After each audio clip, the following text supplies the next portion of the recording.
Ladies and gentlemen, boys and girls, welcome to The Chosen Chronicles. FTW's hottest podcast and its host Conail Gardiner is about to take you behind the scenes of the FTW's biggest stars.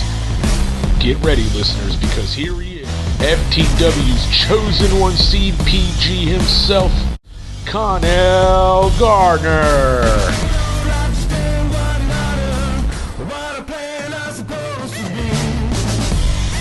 3, 2, 1. Ladies and gentlemen, after a couple weeks of us being off due to scheduling conflicts with Entourage, we are back. However, this time it is episode 21, and I've got nobody better to think of for episode 21 than the man to my left. He could be to your right, he could be to your up, he could be to your down.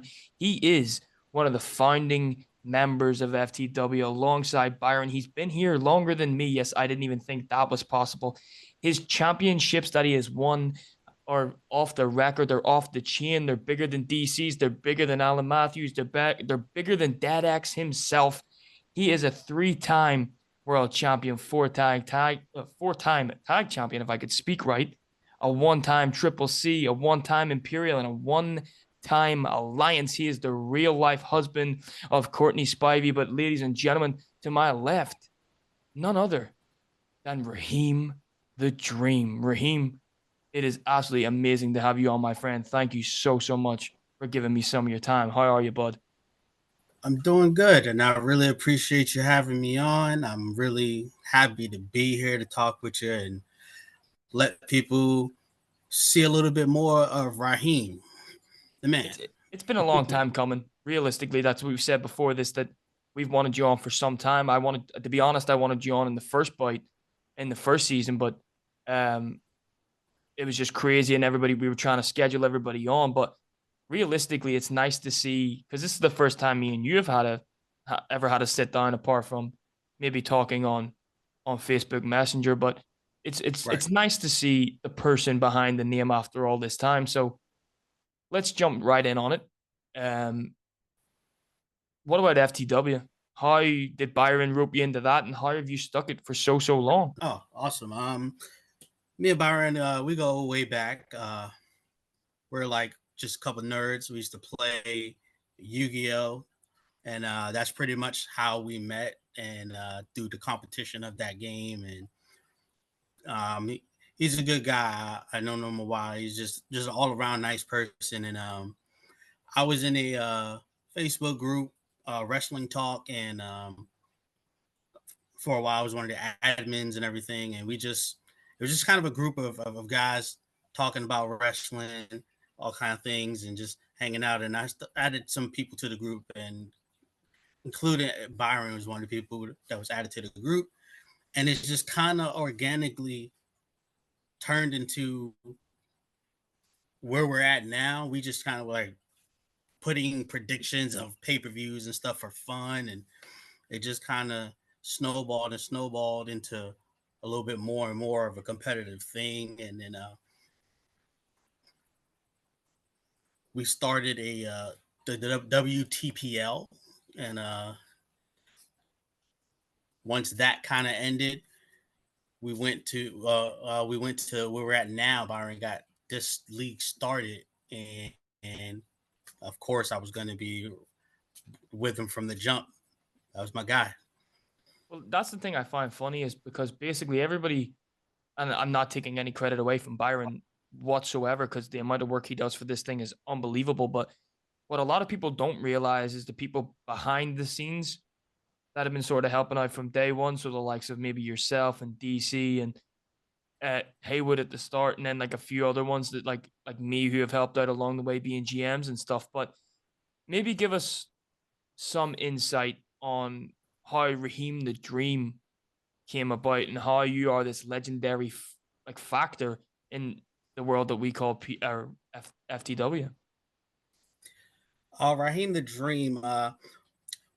What my name being Raheem the Dream was just something that a lot of people would just kind of throw on there. I think it probably comes from like Hakeem the Dream Olajuwon, a famous basketball player, and my name ended in like with him, and it just rhymed, and it was just kind of something that was started being said, and I just kind of went with it and ran with it. And when we started developing some character work and everything, and I was like, well, what is Raheem the Dream? And then that's when I decided that Raheem the Dream is just this really confident in himself, cocky, think Miz, Ziggler, like that type of guy that just knows he's it. And that's kind of where it came from. The name stuck, and I just brought the character out of the name. Yeah, and it's absolutely brilliant because that was going to be my next question about how sort of who in the real world has influenced that character. But you mentioned the Miz and Dolph Ziggler and how you can be that cocky factor because that's the way CPG sort of came around. Was CPG always thought he was better than everybody, and it was sort of a fuck you that this is my organization. I don't really want to be here, but I'm here because well somebody has to make this place better. But you alongside Byron Raheem are two of the most consistent high scorers that I have ever seen. Have you got some sort of intel in WWE, AEW, Ring of Honor, New Japan Pro Wrestling, absolutely anything we predict on? And if so, can you please give them my number? Because God knows I need it more than anybody. Oh man, I think it's just the experience, years of consuming so much wrestling media. I mean, I've always watched more than just WWE. When I got deeper into wrestling, ECW, WCW, Ring of Honor, New Japan. I've always been interested in so much of wrestling throughout the years and its history and stuff. I've always watched so much different wrestling, and it takes up such a big portion of my life. Well, and that's what we said. It takes up what people don't realize is especially with these groups like FTW and the characters like CPG and Raheem the Dream, that takes up so much of our personal lives as well because we've all got 9 to 5s, we all work hard. So then when we come Correct. home, then we instantly switch on Raheem or Raheem the Dream, or we switch on CPG, and then that's another big part of our life. You previously mentioned Yu-Gi-Oh, and it's not the first time that has been mentioned on this podcast by Byron, by DC, by Caleb. Explain to a few people who don't know roughly, if you can, what Yu-Gi-Oh is and just what about it makes it so special to a lot of people. Yu-Gi-Oh is it's a card trading card game. You can collect or play. It's an actual game that you play competitively. There's a anime, manga, and is based off an actual game anyway. So that's really what it is. And I kind of got into Yu-Gi-Oh because of my brother, and before I even knew about the anime or any of that stuff, I just knew the cards, and I used to take him to the comic shop to play. And for a couple of weeks, I just sat around and I just decided to, hey, well, let me just learn this game here and try to play. And I got quite good at it, and it took me on a journey of competitive play, going to different bigger size tournaments and stuff. And the game being competitive is where you meet a lot of great people. And I mean, I've met a lot of great people in my Yu-Gi-Oh career. Thankfully, Byron wasn't too far. I'm live in Virginia, and Byron also lives in Virginia. So I just had to drive 30 minutes across a bridge to go to shops on his side. And then within the surrounding states or stuff, if we went to tournaments, or whether it's regional tournaments or something called a Yu-Gi-Oh Championship Series tournaments, we'd see each other at those events too. And he was always a great person to talk to and everything like that. So Yu-Gi-Oh has brought a lot of people that I know into FTW. Fun fact, one of the best recruits I've ever had was Chris Ravencroft, DC, and I met him through Yu-Gi-Oh. um, Me and him actually judged events for the competitive side of the game before together. So we always would talk about wrestling, on the side and stuff when we would get together. And when this thing was kicking off, I was like, oh man, I think I have a perfect person to bring here. And I talked to him and he was very interested, and The rest is he history. was one of the greatest additions to FTW's history ever. And again, and DC doesn't like to blow smoke up his own ass, but I will. He's a legendary kind of guy too. He's absolutely a phenomenal person, a phenomenal stalwart character here in FTW. If realistically, if he wasn't here, I don't know if FTW would run as smoothly as it does. He's nearly Byron's right hand man at this point. And I think he's just an absolutely amazing, amazing kind of guy. He's awesome. He's a good person, phenomenal writer with the promos. Mm-hmm. The written promo, he changed the game for that. Absolutely. We were a bunch of video promo guys, and he came and changed the game for how written promos are looked at here, and he's the best at it in my opinion.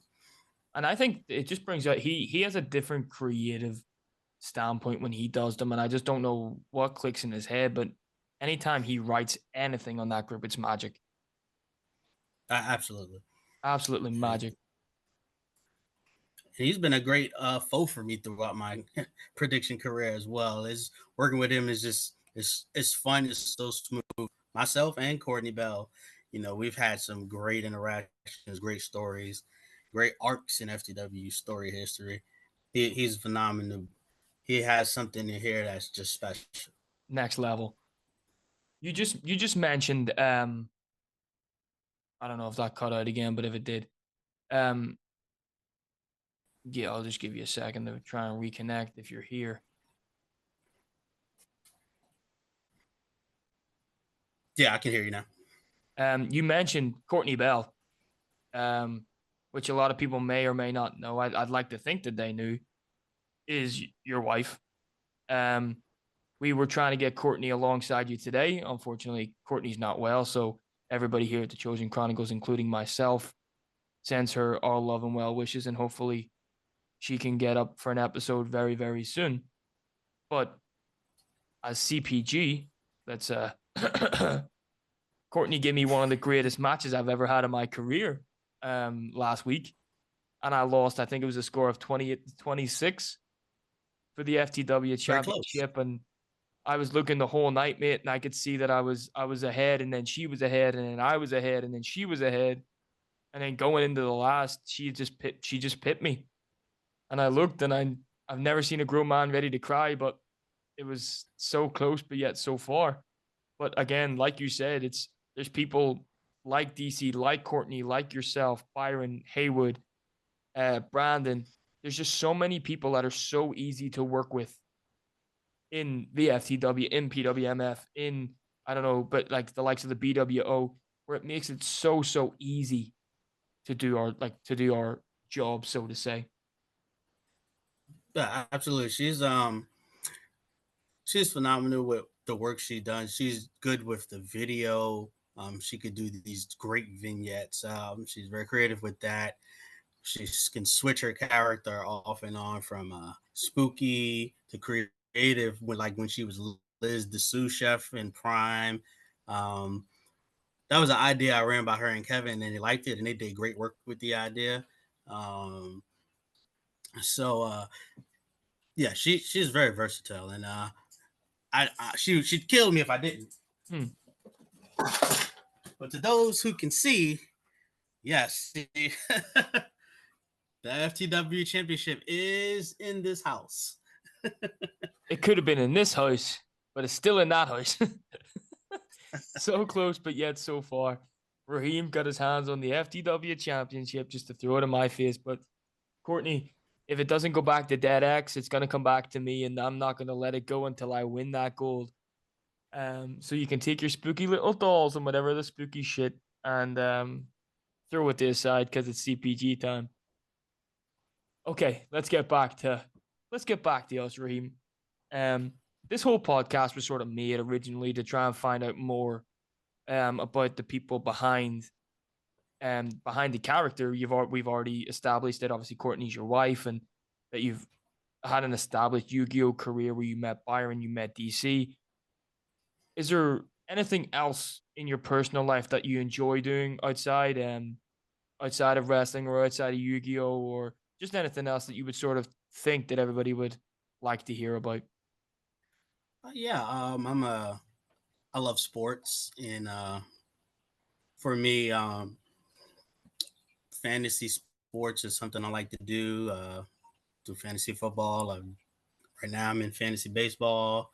Um, that's another passion of mine, and I love to hang out with friends, and a lot of the things I like to do are very social. So Yu-Gi-Oh is a social thing. It's competitive, but the best part of like Yu-Gi-Oh for me was traveling with friends and the trip itself, going out of town, somewhere we've never been, maybe in the US, and we're going to compete at a high level. We spent money on travel, hotels, and the enter and the cards themselves. But just those fun times, those after the events at nights, different restaurants, hanging out, the camaraderie, um, fantasy sports, or just watching sports in general with friends over and everything like that. That's socializing. Those are just great times. And FTW, it's like a great community. So like doing this, you meet a bunch of people along the way. There's a lot of people who I met here that are just really good people to interact with, and it's nice to socialize and have a community. So sports is another passion. Competitive trading card games. I actually play Pokemon currently competitively. Um, my son plays it. My wife liked the game, so that brought me back into playing Pokemon. And I think that's just who I am. I just like games and just things that I can socialize with others with, and that kind of is who I am. Man, I'm just a social person, and that's where I have the most fun is when I can share those things with other people that I like. Just when we thought you couldn't get any better, you come on with all that sloppy shit, and you're yeah, but you I'm only joking. But no, that's amazing. That's the one thing I've always hailed FTW for was the family feel. We've mentioned this before. Like every episode I bloody say this, and I'm sounding like a broken record, but that's what we are. We've always been a family, even though that I'm probably about 5,000 miles away from some of you guys, or maybe more or less around that. Like we've always been that family where I know that if I ever needed anything, I could come to every single one of you. If you needed anything, you could come to us. It's happened before. It'll happen again. But I just think that the FTW has such a good community where we have met a lot of people that we wouldn't have necessarily met without these kind of groups, and some of them become stalwarts in your life. Like we always say, Byron's like my dad, or like my prediction stepdad is what me and Dad X call him, because he's been there from day one. Haywood's like a big brother because they've been around that much, and that's just sort of the way that we are in this group, and that's what I love. So hearing that you say that you love being in, like I'm in fantasy soccer groups with old work colleagues or people that I'm working with now or friends, it makes that little bit of a difference. Maybe you don't have to contact them all the time or be able to talk to them, but when you're still in them sort of groups, it means that they're thinking of you and you're thinking of them, and it Exactly. keeps that bond and that touch that maybe you wouldn't have had if you hadn't been in them groups. Um, and then it might just give you that excuse to sometimes maybe message them as well, being like, "Oh, hey, look, I seen that you took a massive hit this week on points. You're sitting about maybe seventh or eighth in the league. I can't wait to see you watch, or I can't wait to watch you do your forfeit." Or like something like that. And then sometimes that can spark like a big conversation. And then you never know, you're back being as friendly with them as you were when you worked with them, or whatever like that. Yeah, me speaking of Haywood, he's somebody that shares that sports passion with me. And him are in shoot about 3 4 different fantasy football leagues together. I've known him for quite a long time too. him through Magic the Gathering, another trading card game. I've played quite a few of those. But that's how I met him. But we became really close when he owned a shop around the area, and it was just like one of the hangout spots. And I helped run his Yu-Gi-Oh tournament at that shop a couple of times. But yeah, we've been to each other's house, watched football games. He's one of those people too. He moved out of Virginia, but when he was here, we hung out a lot. My wife threw a surprise party for me at his house when he lived here. So he's another important person in the league for me. Love you, buddy. Haywood. Yeah, well, I don't think I've never had a bad word to say about Haywood, and I don't think I ever will. Bobby, sometimes you can be a bit much, but we love you for that, and I think that's just exactly what his personality is. Haywood's either 100% or Haywood's not Haywood, and it's good to see that you're back. It's good to see that you're back with the foundation, Haywood. It's nice to see that. Hopefully, I haven't been talking to you as much as I should be, but hopefully, you've recovered up the way that we wanted to from your minor surgery and a few bits. And there's nothing but love for you here, brother. And this is Absolutely. another thing for Raheem. Raheem, what would your Mount Rushmore be in FTW? Uh,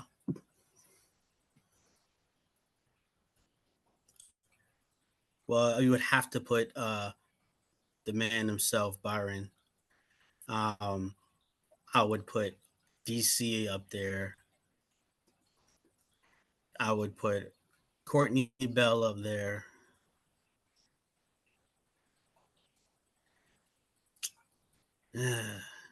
I know some might say myself. You I deserve like to to be put modest, yourself but up there. I think nobody would ever I have any appreciate doubts that. about that. The dream is he is the self-proclaimed goat as well. So, but I guess Raheem need to come to grits with that.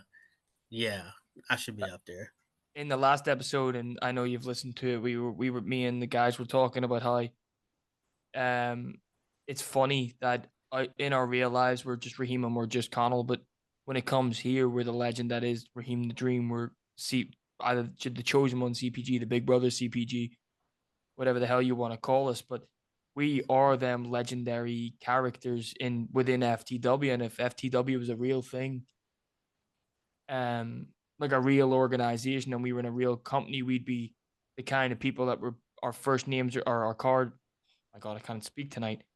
Our names would be first on the card, and we'd always be the guys who were like on top constantly because we've been here and we're doing that thing. And I just think it's so weird that when we jump into FTW mode, we become a living legend. And then when we bounce out of FTW mode, we're just everyday Conal and Raheem. Yeah, that's the magic of FTW. I mean, to any newer people who have recently joined, there's probably people who've been here for a little while that may not even exactly know my place in FTW's history. But this FTW gives you a spot to be who you want to be, express yourself how you want to express yourself. That's the beauty of this place. And we've all watched wrestling and dreamed of what we'd be if we were, in the WWE. That's probably where a lot of us got our start in wrestling. And we've all looked and dreamed and wondered, hey, I wonder what I would be. I would be this. I would want to do this. I would say this. And this is kind of like a place where we could just be big kids and express ourselves how we've always wanted to express ourselves. And it's the number one rule of FTW. Have fun. Have fun. Exactly. And as long as we do that and we can go as wild as we want with promos but just, well, I suppose within reason. As long as you've cleared it with the other person and we have fun. I was talking to Byron the other day and we were saying, do you remember the days of the likes of Luscious Lucius and being part of other groups, and then everybody was merging and the whole takeovers and the 7S, the Church of Salvation, and that all, like, the beginning of FTW in season one, like we were both well a part of that, and to see where we went from season one to what are we on season? Ooh, Season 9-ish. Yeah, Like what? Like something like that. But seeing somewhere where we around went there. from, Yeah, yeah. It's been so long now. but see where we went from like season 1 when we only had maybe about 20, 30 people in the group, and we knew everything that was going on, every minute of every day, every promo we knew, every storyline, to going on, and now there's a couple thousand people in the group, or a good couple hundred people in the group, and trying to keep tabs on everybody, and so many different creative minds, and it's just crazy where we've went in the last couple of years, man. Absolutely. I mean, we're talking about before what before pandemic. Here we are in 2024, and it's sometimes it's hard to keep up with everything of what's going on now. There's just so many people. This thing has grown bigger than any of us could have imagined, Ever. and it's an amazing thing to see where we're at, to see the community that was built, and the same principles are still holding true. We're still working together to come up with great storylines, communication, having fun, creating these characters. It's great. I just see the principle just stay the same, and we were able to just continue to grow on what we were doing and what we have done this whole time. That's special because when you add a lot of more voices, a lot more personalities, a lot more minds, it could be haywire. Things can go haywire, and it could be tough to manage it all. But we have great people here that make it easier to manage and keep up with. And you don't really have many rifts amongst people that get too out of hand or anything. For the most part, people just communicate well, and we're able to execute these storylines and keep growing the league. Well, at the end of the day, like I said, and I completely agree with everything you've just said there, but like you said earlier on, we're all fans, man. And we all just chat shit about WWE NXT when Joe Hendry appears on it absolutely everywhere and anywhere because he is so hot right now. It is Um, awesome.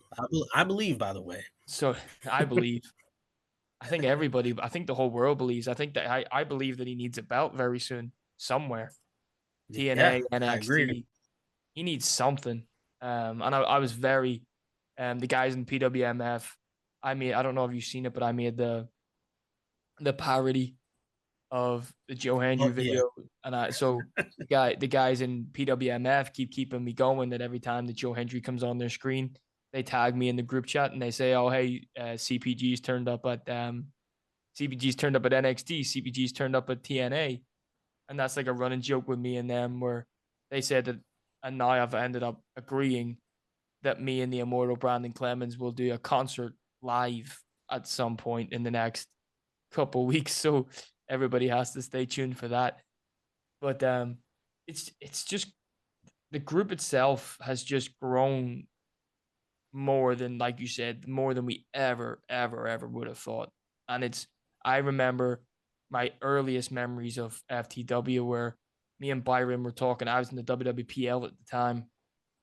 Byron had just joined, and he said, "Hey, look, we need somebody like you to come over who's gonna video promo, who's gonna just give us something different, take it by storm. You're going to be one of the first people from across the water. We're going to need just something new." And I remember going over, and instantly it was like the likes of you had texted me, Haywood had texted me, DC had texted me, Caleb, of just being like, "Oh, hey, welcome to the group. If you need anything, just let me know." And we did. And then obviously the amount of programs that me and Haywood have worked, me and DC, me and Byron, me and you haven't worked together as much as we should have, but like we've came across each other a few times.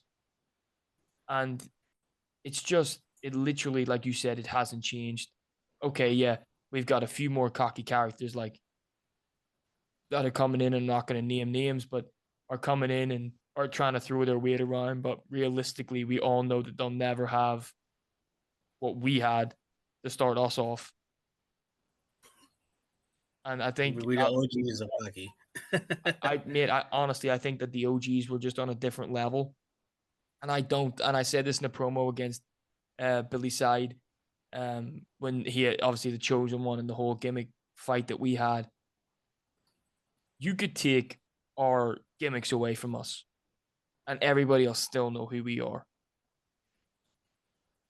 We don't need Absolutely. gimmick. Our gimmicks don't represent us whatsoever. If you dropped the Dream and just kept your name as Raheem, if I dropped CPG and I just became Conail Gardiner, our legacies wouldn't stop with CPG and Raheem the Dream. They would carry on.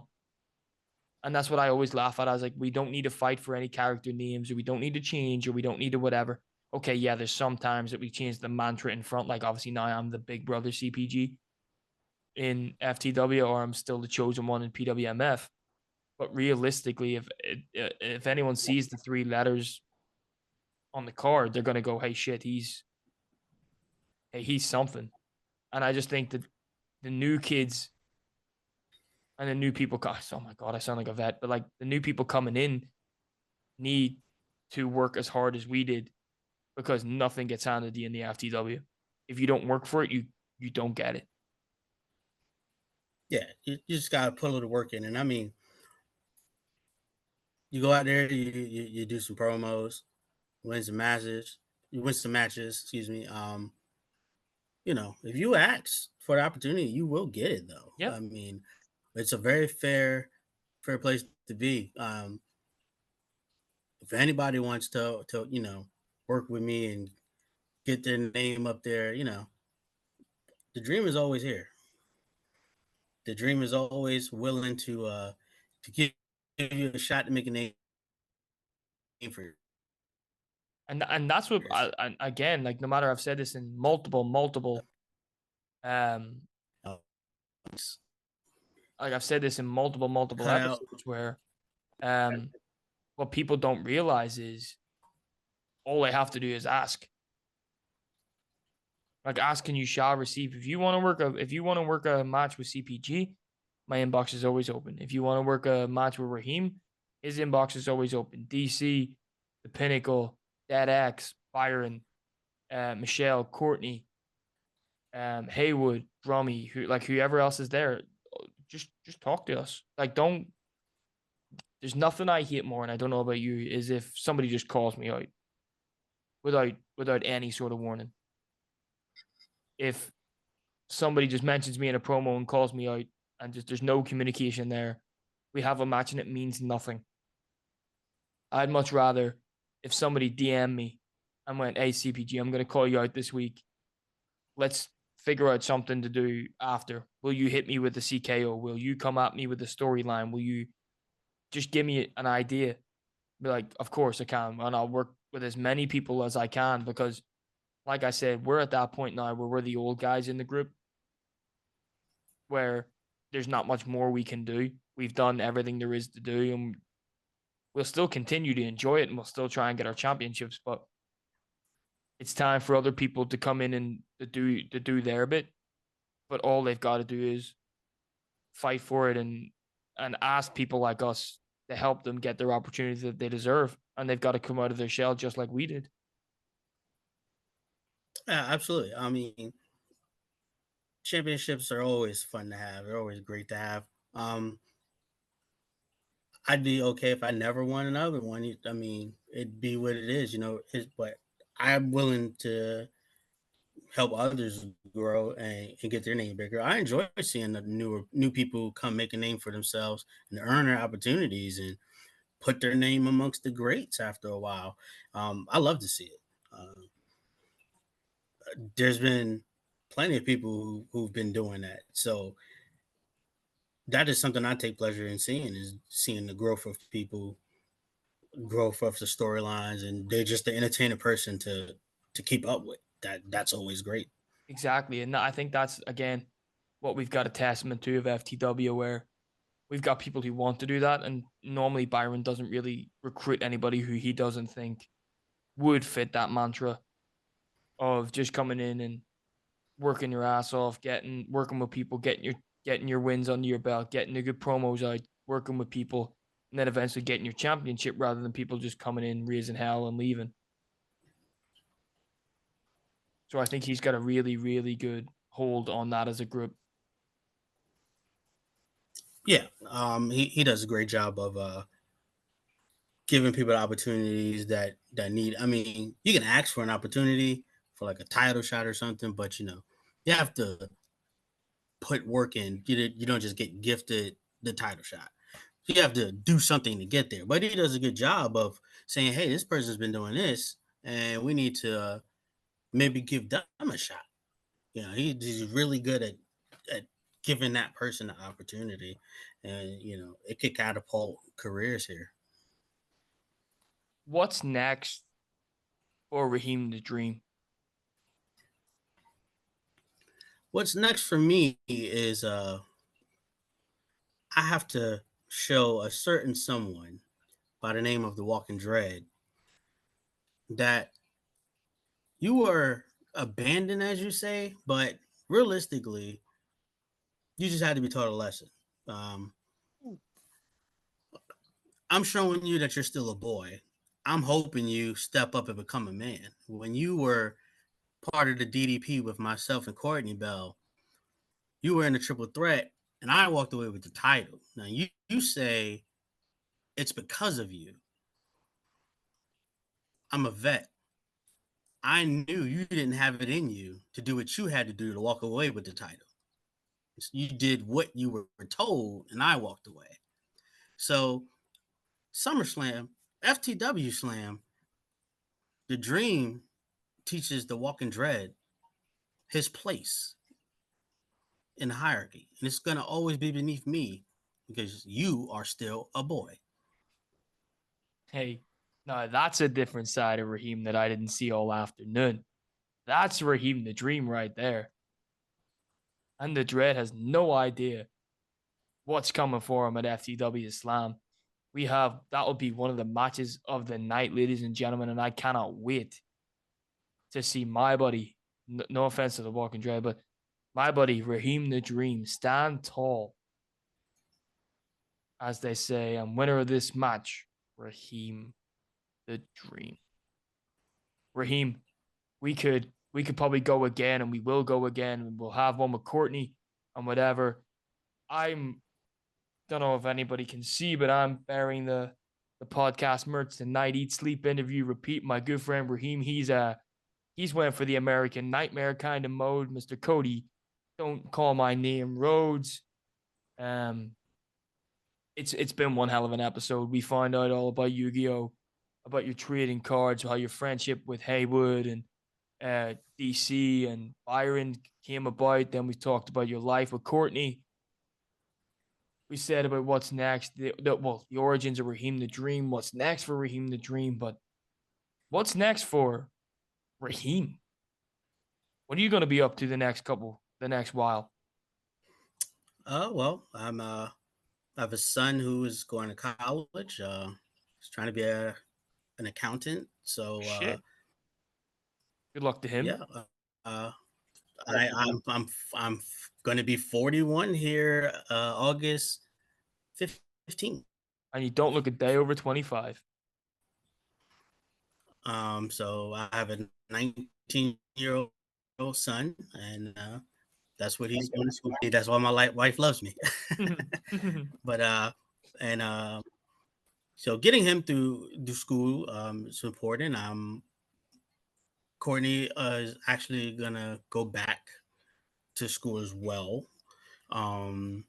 She has an associate, so she's gonna go, and I think her ultimate goal is to become a librarian. So I'm gonna support her in doing that. And her also. The three of us plan on going to a major Pokemon tournament with like a $10,000 prize. So that is my next big goal, is to try to win that. And that would be absolutely amazing if you could. And I have every bit of faith in you that you can. Ladies and gentlemen, I appreciate that. We've been practicing hard. This has been a fantastic episode with Raheem. Like I said, I've wanted Raheem on for a long, long time. He's been one of the founding fathers of FTW. He's been one of the men behind the scenes that we cannot give, I don't even know the word, the amount of credit that he deserves within this group alongside Byron, alongside DC. He's one of Byron's right-hand men that have been here right from the start, and he'll never go away. Some people call him Mr. FTW. He is one of the most prestigious champions we have ever had in this organization.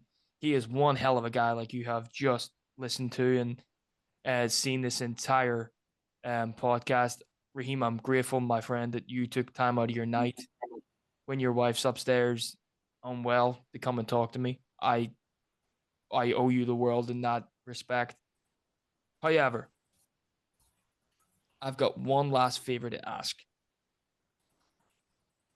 I appreciate you having me. So, what's that favor, man? I owe you.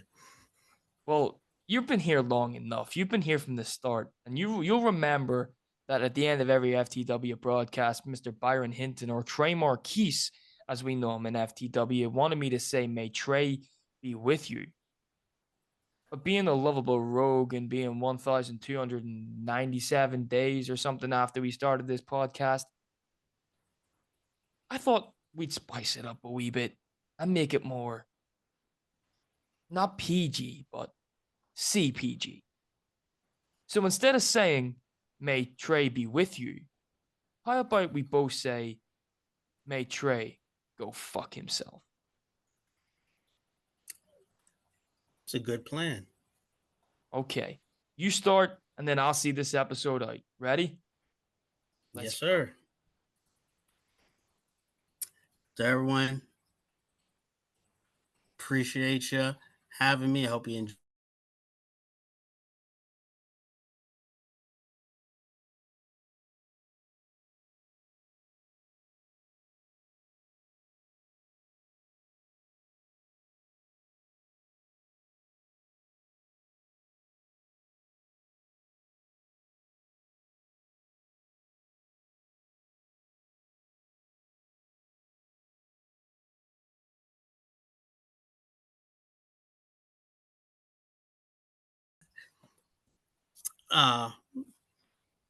But to Trey, hey, I just wanted to tell you to go and fuck yourself. I'm sorry, Byron. It just gets funnier every time. He's one of your best friends in the world, and I'm still getting him to tell you to go fuck yourself.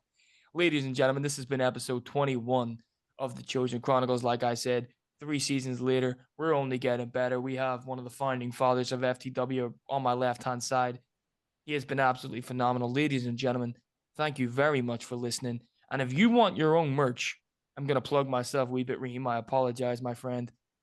If you want your Do own your merch, thing, all you brother. have to do is DM myself or the fucking Saint and Silver Sparrow. Or if you want to visit the Chosen Chronicles.myshopify.com, you will find out any FTW merch, PWMF merch, and individual character stuff. So for all your merchandising needs until Byron gets FTW shop back up and running, please, please, please go to the Chosen Chronicles.myshopify.com. Ladies and gentlemen, this has been one of my favorite episodes. It has been absolutely phenomenal to get talking to Raheem. Like I've said, there's only one thing left to say. May Trey go fuck himself. Raheem the Dream, CPG, are out. That's it for episode 21.